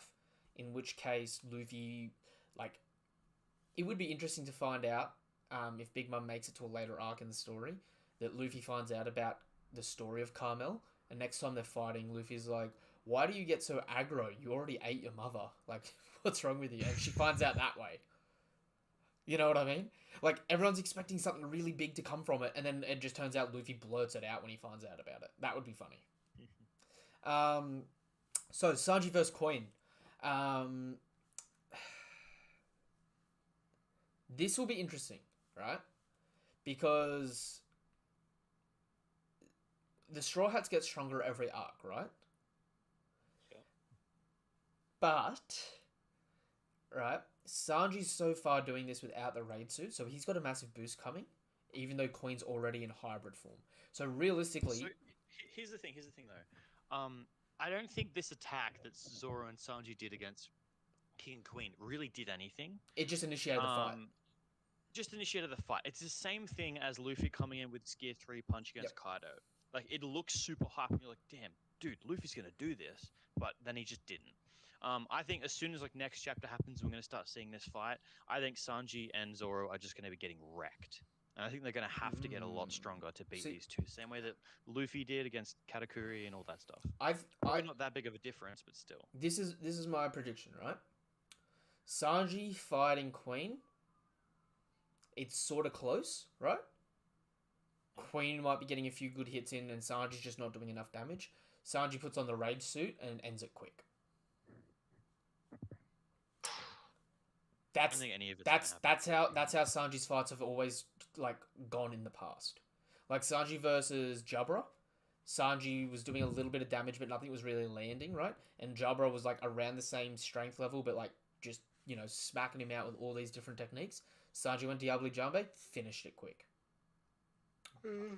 Sanji, normally the process is Luffy has 2 rounds against an opponent. Then Zoro and Sanji initiate their fight against their enemies. Sanji finishes the fight heaps quick. Sanji finishes the fight heaps quick, but while at a disadvantage. Zoro finishes the fight slower and like a lot more neck to neck, but he fights someone stronger than Sanji. And then Luffy comes back for a round 3 and wins. That's very stereotypical One Piece. So What I really want to see is, you know how we're saying like we hope it's like a 2-on-2. Yep. I really want to see Zoro fight Queen a little bit and struggle just as much as he's fighting against King, and vice versa with Sanji, Yep. just to kind of put them like I want King to seem stronger than Queen, but I want him to sort of be similar. Equal. I don't want another Zoro's taking on the big bad while Yeah. Sanji's just taking So on the next level. if I got what I want, it'd be a 2-on-2, tag teaming, swapping up who's fighting who, right? Based on previous experiences, it'll be a 1-on-1. Sanji will finish it quick, Zoro will finish it slow. I don't necessarily know what the path's going to be. I'm just like commenting on what I have experienced in the past, right? But what I will say is if Sanji finishes this quick, it sort of downplays Queen quite significantly, especially since you got to think as well, like 2 weeks, 3 weeks, in the story, about a month before this, Sanji's getting his shin cracked open by Virgo. You know what I mean? So it's just like it's downplaying Queen a lot, or it's like power creeping Sanji a lot. You know what I mean? I want Queen to I want to watch Queen fight and think, ooh, I think Queen could probably beat a fishman. Shit, I always forget. Jinbei. Jinbei. I want to be like, ooh, I think Queen might be able to beat Jinbei, because then if Sanji beats Queen, I'm like, okay, cool. There's still the 3 monsters. There's still the wings of Yeah. and then everyone can shut up about Jinbei being stronger than Sanji. So, like I said, just pointing out at the moment, Queen's already in a hybrid, right? So if Sanji and Queen fight equal here, and Sanji's got a power up, the fight will be done a lot quicker, seemingly, right? Whereas King is still in base form. If Zoro and King fight here and they're roughly equal, and then King powers up by going into hybrid, I could see it going that route. You know what I mean? Where it's just escalating in that manner.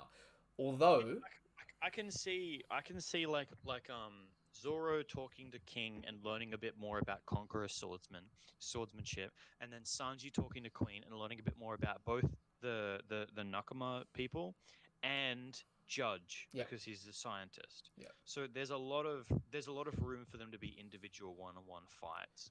I just kind of hope that they're both happening in the same sort of area, so they can kind of jump in for each other and talk to each other while they're doing the battle.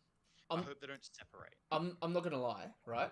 I would love to see a moment where King takes to the air, so Sanji takes to the air to fight him, and Queen swaps over to Zoro, and Zoro has to try and cut through his metal arm. Like, I would love the dynamic to be like, it doesn't matter who's fighting who here. We're gonna win. You know what I mean? Yeah. I want it to be a hard fight as well, though, because if it's not, like, I feel like regardless of power-ups, it's just sort of like, if they win too easy, it'll hurt Kaido's crew too much, if that makes sense. Yeah, definitely. I mean, I want to start seeing King and Queen get really hyped, honestly. I think what's going to happen is there's going to be quite a few chapters where we're just going to, every chapter that we watch is just going to be more impressive for King and Queen. We're just going to think, damn, they're really strong. And then for a few chapters, and then we're going to start seeing Zoro and Sanji start to pick it up. Also, I think they've been given their super high bounties. Maybe it's potentially because of them being like, murdering lots of people and stuff. But I think the reason they have that high bounties, the reason that Oda gave it to them, is because they're actually supposed to be pretty big names. Like, I don't think they're going to be trash jokes. Look, give me all of it. Give me everything, right? Give me a bit of a tag team, give me a bit of a one-on-one. If they start losing, hell, bring out the chemical weapons and see Zoro and Sanji have to deal around that. Zoro cutting gas and Sanji burning it away. You know what I mean? Yeah. Like I wanna see. I don't want king and queen to go down with a question mark, right? Yeah. I don't want it to be one sided, but I want king and queen to not have had left stuff in their arsenal that they didn't try to use to take these two down. You know what I mean? Yeah. Like Yeah. Right. I want to like if Luffy's gonna be getting the credit for taking down a Yonko after this arc, right? I want Zoro and Sanji to get the credit for taking down a commander after this arc. Whether or not King and Queen are the weakest commanders and it's just them getting their foot into the door to officially be commander level, right? It doesn't matter. I just want Sanji and Zoro in this moment, right? To be like, okay, they are officially commander level, right? You're not gonna look at them and be like, well, Cracker can just clap his hands and wipe them out. You know what I mean? No. You Yeah. I you get it. you want it to be close enough that like at worst case situation it's just based on who versus who in a bad matchup. That being said, right? Yeah. That being said, with how hype this is and how hype this is going at the moment and how these fights are still setting up, I'm a little freaked out because I'm still waiting for a twist. I'm waiting for some messed up twist to come our way. You know what I mean? Because, and I'm not even talking about the tragedy, potential tragedy at this point in time. I'm sort of sitting back here and I'm just like, what? What has gone wrong for our alliance really so far? The ice oni virus that we cured in like 5 chapters? Is that it? You know what I mean? Because so I far, mean, it's the Wano people have been getting wrecked. To be fair, true. they've lost a lot of people. It's just the Straw Hats have been doing really well. Hmm. I'll tell you what. There's still a lot left in this arc. You know what I mean? And I mean, like, say in some messed up series of events, King and Queen get taken out here, right? And then we see Act 3 end and Act 4 start. How would that make you feel? Like, I don't know. I At this point, I don't even want the flow of this arc. To me, has been feeling really, really good. yeah, I don't think there needs to be a tragedy in a second arc, and I just want to push all that out of my mind because, like, you just it want to just simply enjoy what's it's good. happening naturally, right? This And has just been like a really good normal One Piece arc. Like it's flowed like a normal One Piece arc. It's just a lot more high stakes, a lot more cool and bigger in the world view. But like, you know what I mean? It doesn't have to be anything like out there and special and follow some crazy play format. It's really good so far. I just wanted to keep going. do you think their epithets will change on their bounty? No, I still think at the moment it'll be Pirate Hunter Zoro and Blackleg Sanji. I think that's the epithets they're gonna keep for life. That being said, though, right? I mean, Zoro's epithet of Pirate Hunter is probably still more accurate considering he's just been soloing pirates one after the other. Don't forget that CP0 is still hanging around. Should they decide to take action, their presence could mess up a lot of stuff. Yes, it could, which is what I was sort of leaning to. Where if King and Queen go down, does Zoro and Sanji have to try and take out CP0? Because like Zoro, if Zoro beats King, right? To me, Yeah. it's downplaying King a bit. The fact that Zoro can fight Kaido, be dead, get a miracle heal, come back, take out King, and then go down. You know what I mean? But that being said, at least they've set up saying like, well, Zoro's injuries are going to essentially be healed for the fight. So it's a fresh Zoro versus a fresh King. But I probably would have preferred if King, like, I want to see a bit of a fight of Zoro versus King, but really, I wanted Zoro's story to wrap up with Orochi because I felt like that's what was important this arc. Zoro specifically said he's the one that wanted to end Orochi, but we haven't gotten that. You know what I mean? Straw Hats versus CP0 next. Uh, it's hard because okay, what's worse, a Yonko crew, two Yonko crew, or the world government? And when I say the world government, I mean the Marines and CP0 allied together for a conflict. You know what I mean? Like, do you think Oda's going to utilize CP0 to their full potential in this arc, or do you think Zoro? Do you think Oda's going to showcase a little of CP0 and be like, just remember these guys are allied with the world government, plus they've got the Marines. You know what I I think mean? it might actually be interesting if the straw the Straw Hats win this, and like we are saying, like I don't know what the rest of the Straw Hats are going to do while Kaido's fighting Luffy. Maybe CP0 start to make their move once all the Kaido pirates go down, and maybe like weakened Straw Hats are fighting off like one team of CP0. Mm. I mean, there's Because I only think like three one members. random, They've only yeah, got that's what I three mean. Like members. yeah, like one random CP0 team could be pretty Mm. yeah, it could be a decent challenge with a Um, bunch of weakened Straw Hats. Also, an alternative would be if the Alliance wins and CP0 utilize this chance to grab Big Mum and Kaido to take them to jail or to experiment on them or to execute them. Mm, You know what I mean? possibly. Would Um, hype them a lot is if they just came up and straight up like knocked out Big Mom and just took her away. Like mid Kid and Big Mom fighting. They were like, okay, this war's pretty much over. Let's grab Big Mom and go. And they just like somehow were able to just like knock her out and take her out. yeah, I Just like mean, took you got to her away. think It's like, holy crap, how do they do that? Blackbeard fought them a little bit and fled. Yeah. The only other person Blackbeard has fled from was Akai White. Inu, fresh off the time skip. Yeah. Everyone else, Blackbeard has overconfidently walked up to and got either trashed on or trashed. Yeah. So, I don't know. The CP0, the entire CP0 organization should be as strong as one Yonko crew's top commanders, realistically, right? Because if you look at the Marines, right, the Marines and the world government and the warlords are supposed to equal all four Yonko, right? If you've got a Yonko crew in the CP0 worth of strength, like worth of strong fighters, and you've got a Yonko crew worth of strong fighters in the warlords, right? And the Marines can sort of roughly take on two Yonko close to evenly, right? That sort of keeps Yeah. the whole four powers in balance there, does it not? Yeah. So it doesn't seem like too much of a huge stretch. You know what I mean? Yeah. That being said, though, it's like, does Marco just stop now? Does Marco just sit on the sidelines and watch this play out? How well does Zoro and Sanji fare here? What happens to Kid? Is Killer going to have, like, what would be more impactful? Is Killer going to have to die to not kill Kid, but not, like, is Killer going to die and is that going to set Kid off? Or is Killer going to just have to bite the bullet and take out Hawkins hoping it's not Kid?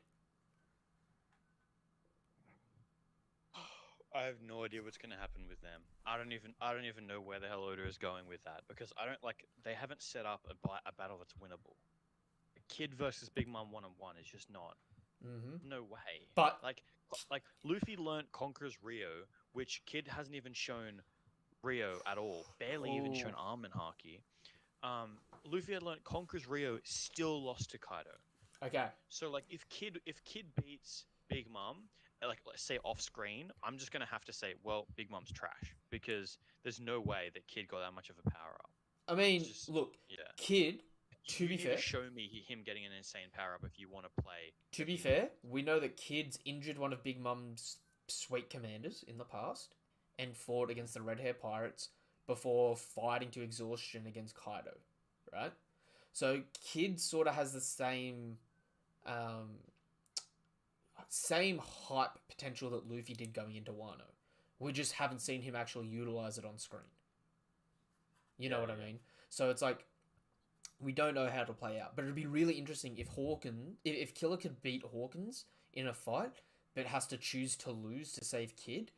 But by saving Kid, all that means is Kid loses to Big Mom. That would actually be tragic as fuck.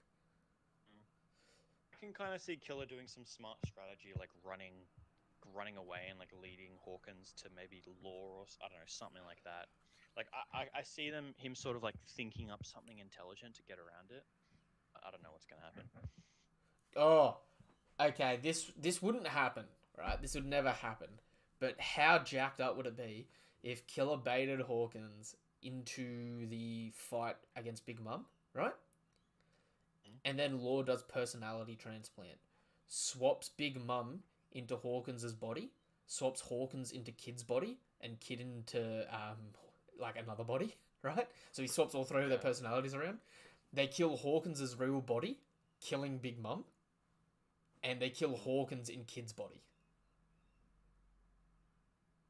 That'd be pretty good. Like that would be a massive cheat way around that situation, but that'd be funny as anything, Yeah, would not? yeah, that'd be pretty funny. But yeah, like I got no idea what's going to go on here. So far though, right? Hawkins is probably the most difficult and tricky fighter out of the Supernova, I think. Mm. Like so far, he's probably had the highest count of fights against Supernova, has he not? Probably. Fought Zoro, fought Kid, fought Luffy a little bit, and fought Killer. So he's got 4. So he's about the same as Zoro. Because Zoro's fought Luffy a little bit, Killer, Hawkins, Drake. Yeah. Either way, it's interesting to say the least.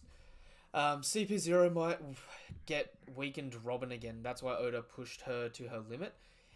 I couldn't see at this point in time anyone being able to actually get Robin outside of the Blackbeard Pirates, and the only reason the Blackbeard Pirates could get Robin is because of their infiltration abilities. Yeah. That being said, what what could happen is we win, everyone's weakened. Oh, see, that can't even happen. I can't even make the argument that. I'll be back in a tick. Yep, no worries. I can't even make the argument at this point in time, chat, that that we get chased off the island after it's finished, because honestly, at this point in time, I think that Luffy said numerous times that we need to have a big party to end this arc. So I think that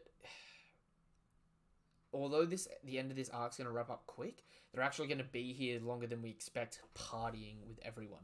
So we really need to get all the big names and all the big players off Wano. Otherwise, this sort of doesn't line up with what Luffy's stated he wants in the story. I don't know what you guys think about that. It's yeah, it's hard. It's hard at this point. I think Blackbeard can read poneglyphs since he is interested in history, so he doesn't need Robin. That is potentially true. One thing that no one's ever really mentioned is what if Blackbeard has the voice of all things as well, and has the innate ability to understand the poneglyphs even if he doesn't read them. And that might be why he's into history, just because he's able to understand history better. The only other person we know with that ability was Roger and Luffy, so it would be definitely interesting to see if Blackbeard had it. Especially since the voice of all things seems to be a form of observation haki. With observation haki, we've got the very basic sort of danger sense, or like Spidey sense, which is normally associated with the radius. So you've got a radius based haki where you can see around you. Then you've got a precognition based haki where you can see into the future, right? And then you get into more advanced things where you have future sight or prediction based abilities, which are observation haki. And you also have things like the voice of all things, which should be an innate ability to understand everything, which should be another aspect of an advanced observation haki. Just the ability to sense things and to understand things, if that makes sense. I'm back. Hello. Alrighty. What is your prediction for next chapter? Luckily, we do not have a break this week, so thank goodness. Yes. Been too many breaks with the magazine going down. Oh, I know, right? It's been torturous.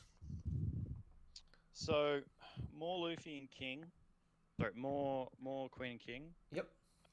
Fighting. I don't know if we're gonna get into the core of the battle. I think it's gonna be a little bit of deliberation and a couple of moves, couple of little attacks.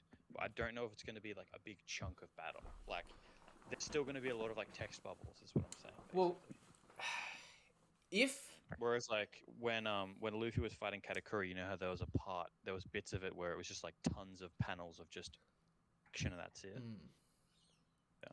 I mean, look, if this act was like, if this arc is going to be 5 acts, right? we should be getting to the end of the act now that Zoro and Sanji are fighting King and Queen. Like, if you think about it, if next chapter we get a little bit more setup, right? Maybe Raizo and Fukurojuko finish their fight, or not? Who knows, right? But say we've got Luffy versus Kaido, Kid and Law versus Big Mom, Zoro versus King, Sanji versus Queen, Inuarashi versus Jack, and Killer versus Hawkins. Those 7 fights might be the main fights of the arc, realistically, if that comes to it. You know what I mean?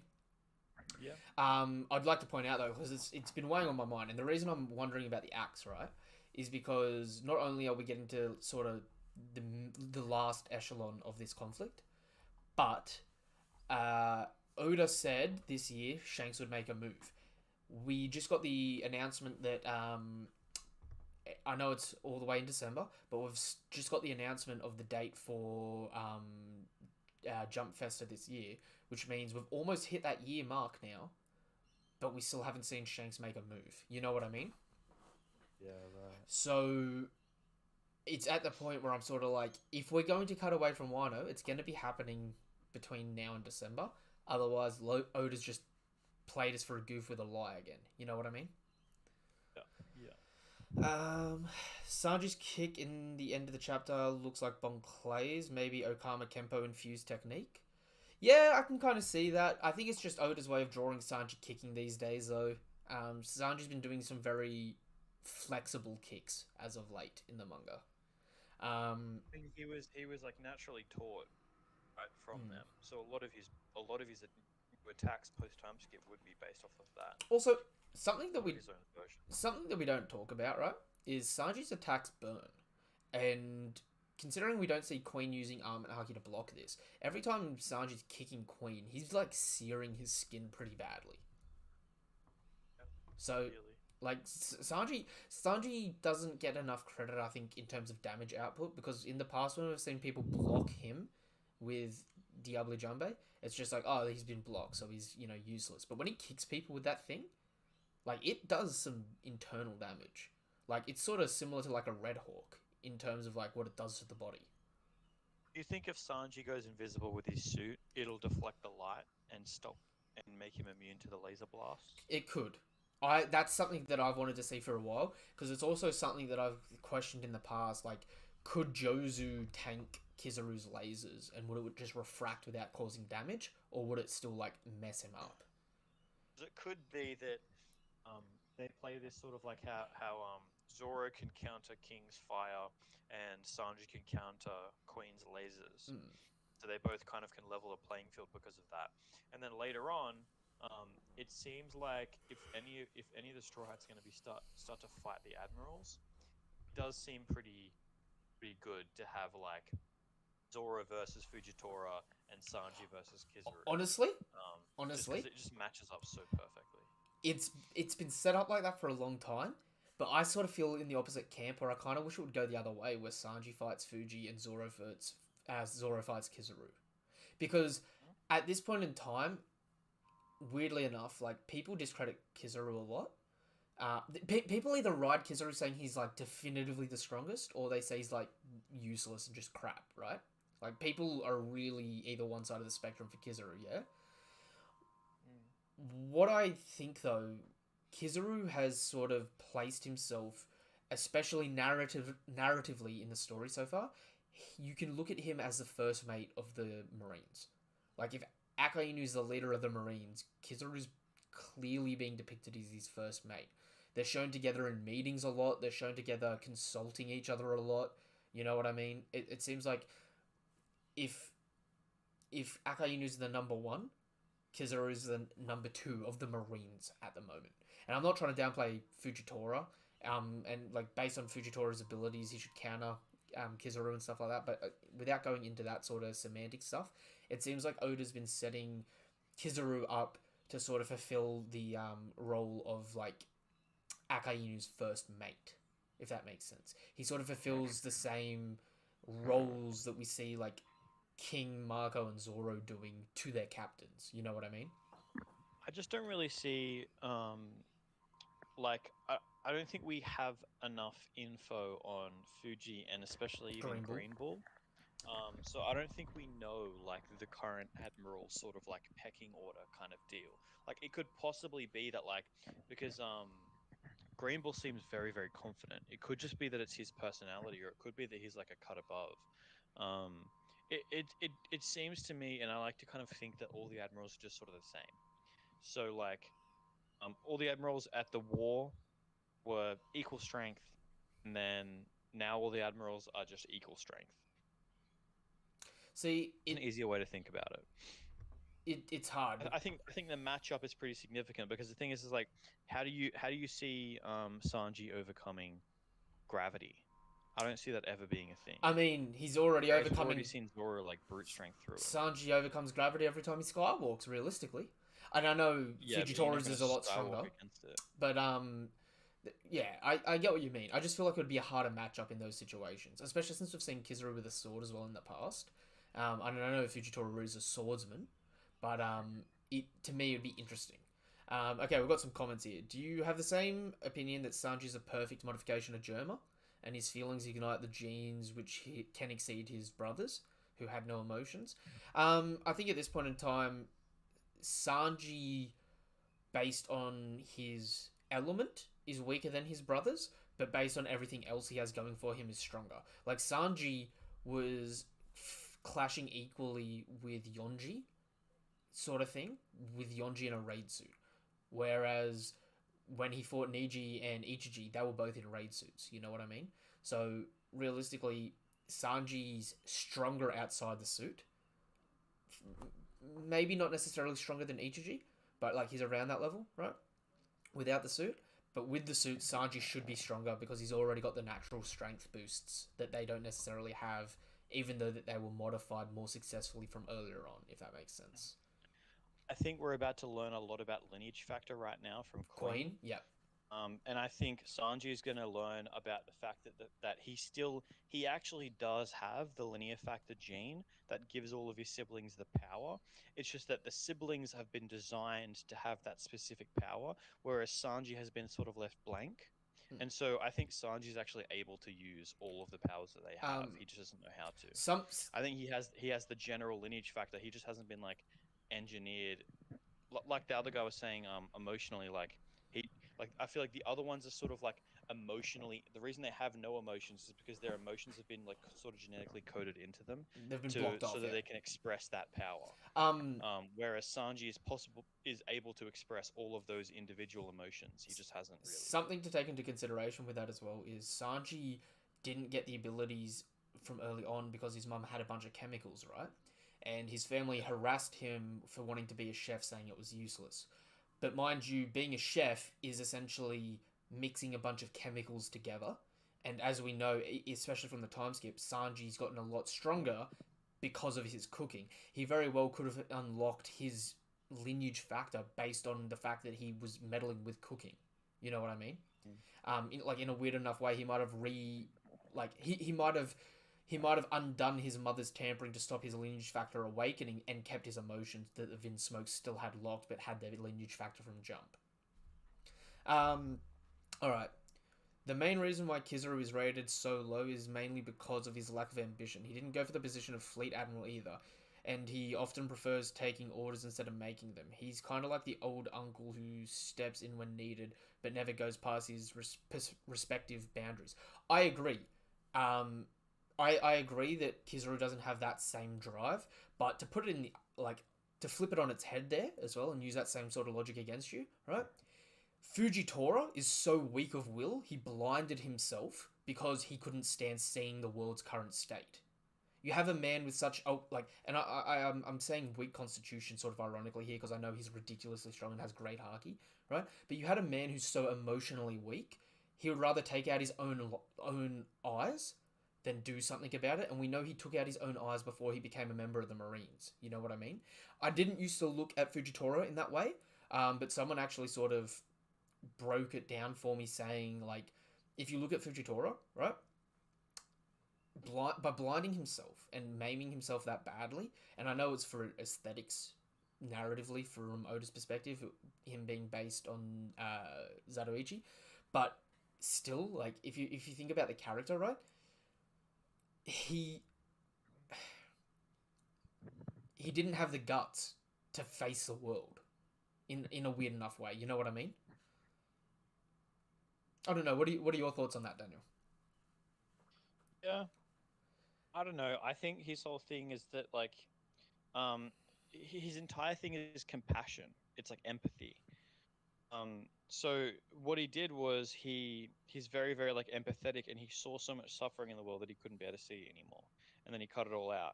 But then because he's so empathetic, and I think his sense of empathy goes with his haki and his perception haki, and so because of that he can kind of sense people's emotions and people's wills, which is what his sort of Yeah. forte in perception haki is about. So I kind of think that he is like the most. And That's sort of his okay, gimmick, is that he's super empathetic. I'm gonna put this into perspective for people as well, right? If you look at Marineford, and I've reread Marineford a lot of times, right? For all three admirals, they had Rio. All three admirals, they had a Logia, right? For ooh, wait, you kind of lost me. Does that thing with Fuji relate to Kizaru? So okay, what I was more saying with that, right, is you say Kizaru doesn't have an ambition, right? Because he takes orders. But Fujitora sort of like in that same sort of mindset, right? Um, Fujitora doesn't have the guts to face the world front on. He doesn't have that same leadership that Kizaru does. Kizaru's level of leadership is shown roughly the same as Fujitora's, where they're able to give orders to subordinates and they don't have a problem giving orders to subordinates, right? But like they still have sort of a weak constitution in some capacity. That's what I was more implying there. Sorry if that wasn't more clear. What was I saying after that? Oh, the admirals with Haki. All right. So pre-time skip, you had the three Logia admirals. They all had Rio. Um, Akainu and Akiji seemingly used Future Sight in two situations, right? And there's even an argument to be made for Kizaru having used Future Sight at one point in time to dodge Whitebeard attacking him from behind, right? So seemingly the pre-time skip admirals um, have an advanced armament, an advanced observation, and a Logia, right? Post time skip, we haven't seen anything from Greenbull, but with Fujitora, we even if it's not the same thing, he does have an advanced observation haki. In terms of range, and we know precognition and a radius haki are sort of two different things, but Fujitora's range is space level, considering he's able to grab meteorites and rip them down to Earth. Um, so he has an advanced observation haki. We haven't seen an advanced armament haki from him, but you could even make the argument that he doesn't need advanced armament haki because his devil fruit has the same effect as an advanced armament haki. You know what I mean? But that being said, you got to go back to the end of Fishman Island, where, and I've had many conversations and debates about this in the past, where Jimbei stated that the Marines are now stronger than they have ever been, right? Meaning the overall Marines are stronger overall than they have ever been, right? So they're stronger than when Sengoku and Garp were running around fighting Roger and stuff like that. They're stronger than they were pre-time skip, right? We don't know if that's because they've got the SSG, the Pacifista program, and new admirals, or what, right? Technically, even though Sengoku and Garp are essentially retired, they're not retired, so they still count in the Marines' head count when they're talking about war and stuff like that. So if you look at it, they lost from pre-time skip. They lost one admiral and picked up two admirals. You know what I mean? Then they've essentially perfected their Pacifista program, and then whatever the SSG is separate to what we know about is stacked on top of the Marines. Plus, a lot of the Marines that we saw pre-time skip have learnt things like Haki and have leveled up in the world. So it's really hard to sort of gauge sort of like how strong they are and sort of if the new admirals are stronger than the pre-time skip admirals, because I would probably say the general perspective is the pre-time skip admirals are stronger than the post-time skip admirals, but we've only seen Fujitora, and we've only seen Fujitora specifically in an arc where he wasn't going all out. In fact, he was actually severely limiting himself for a purpose of making someone else do the fighting. So, like, it's not the best gauge to see how strong he is as a character, right? I just think the admirals in general, although they have their own different ambitions, right? There was only ever Aokiji and Akainu who wanted to sort of lead between them, and that goes for pre-time skip and post-time skip admirals, right? Like Kizaru not wanting to be fleet admiral, I don't think is a problem, because if you had a first mate that wanted to be the captain, that would sort of ruin the dynamic of your crew. You know what I mean? I might just be rambling here. Interesting tidbit too. I don't think we've seen a Logia use a coat their element in Haki. Do you think they can, or does them being a Logia have something to do with it? Hardening makes their body tangible, that's why. Okay, I think the Logia can use armament Haki on their element. I think the reason we haven't... Smoker pre-time skip used his smoke to punch or grab people. Smoker post-time skip with Haki coated up his fist and would launch his fist with Haki, right? So he could still use his Logia, but he was just using it to strike people at a distance, right? But Smoke is still a lesser combatant compared to the Admirals. I think the Admirals, and I think when we see Sabo end of series fighting, they will be able to use Haki on their elements for sure. And I think that something that people aren't really going to necessarily understand is a Logia with Haki, right? Apart from being devastating, unless you can use Rio, specifically the technique of Rio, using Haki outside the body, I think if you clash a Logia user, like one of the Admirals, with Haki, they're still going to burn you or freeze you with their element while you're clashing, regardless of you being able to force their body solid and them doing the same thing while blocking with Haki, alright? I think that a high tier Logia is still going to have their elemental effects in effect with everything they do. It's just they're not going to be essentially untouchable. But then the thing comes into it is if they start using their devil fruit like Katakuri, where they dodge attacks regardless on if they're coded in Haki, that will make them top tier again.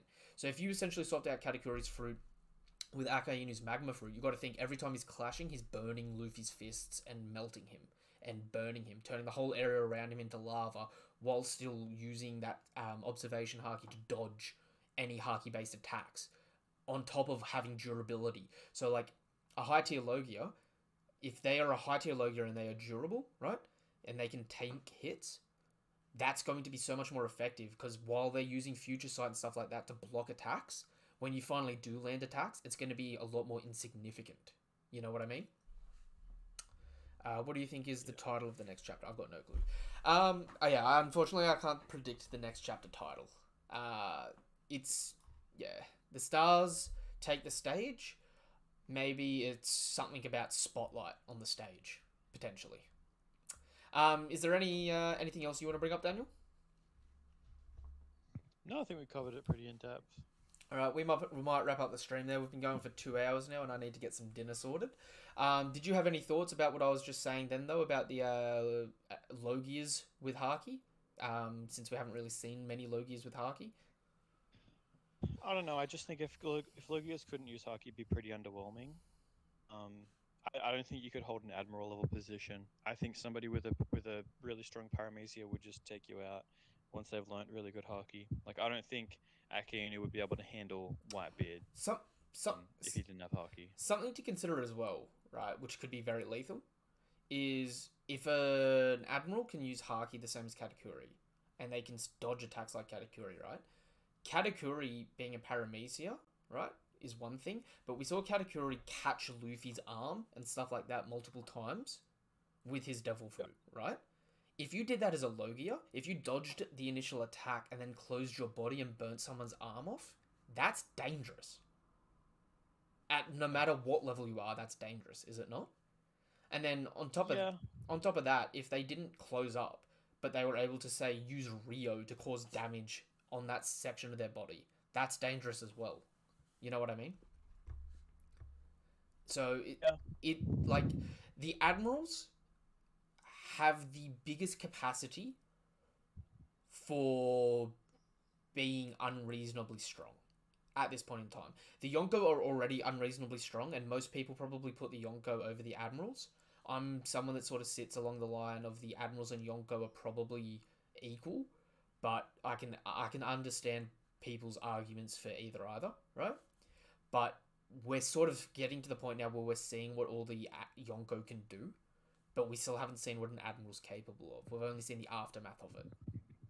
So it's like once the pirates are dealt with, the next step is the world government, which means the admirals are going to be like the last sort of fights for a lot of people. So it means they've got to be at least on that jump above first commander to Yonko level, if that makes sense. Or even above, like even equal to Yonko level if you think someone like Mihawk is equal to a Yonko and that Zoro's got to be equal or surpass him in a fight. If that makes sense. Maybe I'm rambling too much with that. All right. Thank you for coming by. If you haven't done so already, you know what to do and you know what is appreciated. I forgot to say at the beginning of the stream, but subscribe to the channel, hit the bell icon for more notifications for content like this. Give the video a thumbs up. All right, and if you're feeling extra special, share the video or join the Discord. The link to the Discord is in the description down below. And feel free to talk anything anime and manga related. You can talk to myself, Daniel, and anyone else you ever see in these streams in the Discord there. And yeah, predictions for next chapter is going to be a little bit at the beginning of Sanji and Zoro versus King and Queen, and then cutting away to some of the other stuff. Maybe Killer and Hawkins again, or maybe Fukurojuko and Raizo, or Jack and Inuarashi, since we haven't seen that in a little bit. Do you have any last words, Daniel? No. Have a good week, everybody. Have a good week. Peace. Nothing but love, nothing but respect. And until the next video, have a damn good day and have a damn good week. Goodbye.